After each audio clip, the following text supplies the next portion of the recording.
Assalamualaikum warahmatullahi wabarakatuh. Perkenalkan, nama saya Muhammad Renfield dari Prodi Manajemen. Kali ini saya akan membawakan tentang ujian akhir semester pengantar ekonomi makro. Resesi. Resesi sendiri berarti istilah untuk kondisi di mana perputaran ekonomi suatu negara melambat atau memburuk.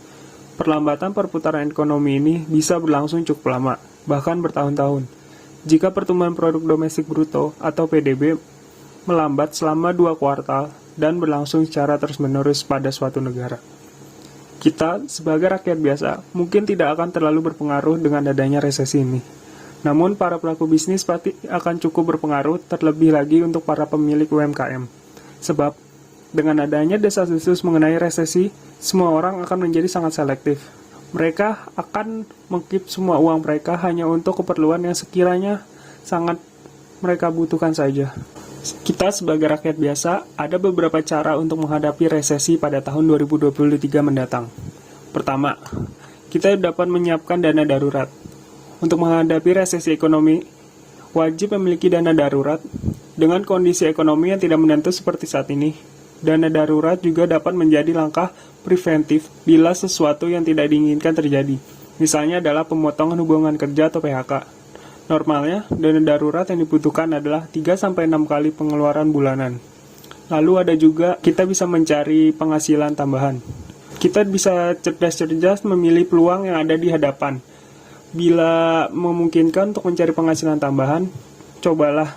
Dengan begitu, kita juga akan membantu melindungi diri dari masalah finansial dan mengurangi resiko berhutang. Bahkan, kita juga bisa lebih banyak menabung. Selain itu, kita juga bisa mencoba dengan menambah jam lembur jika kita sudah bekerja. Lalu kita juga bisa dengan memiliki asuransi.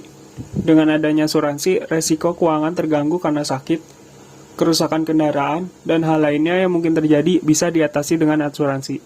Jangan lupa untuk memastikan asuransi yang dipilih sudah sesuai dengan kondisi dan resiko yang mungkin terjadi.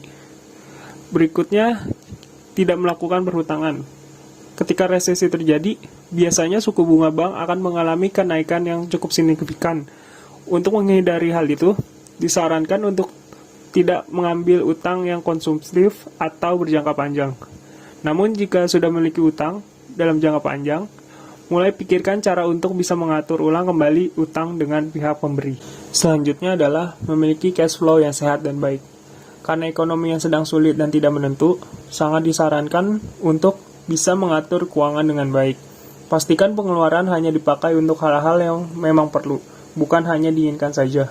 Mengatur pengeluaran dan pendapatan secara bijak tentu bisa membantu keadaan keuangan tetap sehat di tengah badai resesi ekonomi. Cara lainnya juga bisa dengan mempelajari skill-skill baru.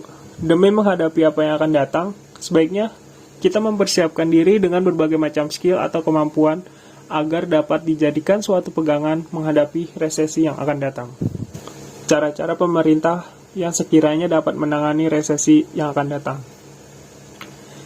Pertama, pemerintah dapat mendongkrak produktivitas sumber daya manusia.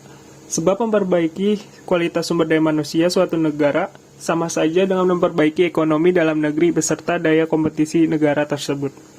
Yang kedua, menjaga agar APBN tetap sebagai target yang dengan demikian dapat meminimalisir dampak ekspor dan impor dari global. Ketiga, mempersiapkan kebijakan preventif dengan cara menjaga sisi konsumtif seperti daya beli, inflasi, dan kestabilan harga. Lalu, ada juga menjaga iklim investasi agar investor percaya diri untuk melakukan investasi di Indonesia. Sekian dari saya, kurang lebihnya mohon maaf. Wassalamualaikum warahmatullahi wabarakatuh.